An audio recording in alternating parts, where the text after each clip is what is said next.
Hi Year 9, I'm Miss King and I'm delighted to be telling you about our brand new IGCSE for history. We're really excited to be moving over to a new specification, which means only 2 examination papers and no coursework. We'll be investigating 4 fascinating topics along the way and developing your transferable skills. Firstly, for our Paper 1 depth studies, we look at the Cold War and how tension increased between the USA and USSR.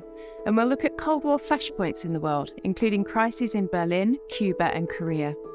Also in Paper 1, we examine the USA and decide if it actually is more divided than united.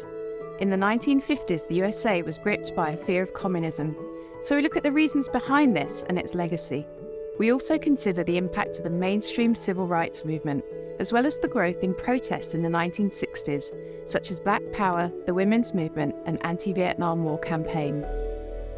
For Paper 2, our source paper investigates where communism came from through a study of the Russian Revolution, and our breadth study invites you to consider the work of the United Nations over time. We'll be getting you to solve problems in various parts of the world, such as the Middle East, Bosnia, Somalia and Mozambique, and also consider some epic peacekeeping fails. History will equip you with many skills: the ability to construct sophisticated arguments and make reasoned judgments, think critically and unpick a range of evidence.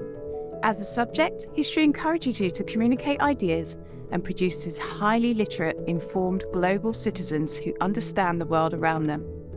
In lessons, we won't be writing long essays, but we will be learning creatively, making decisions as leaders, holding trials and debates, and making links to present-day organisations such as Black Lives Matter and Time's Up.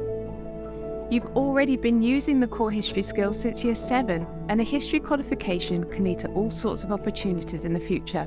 So what are you waiting for?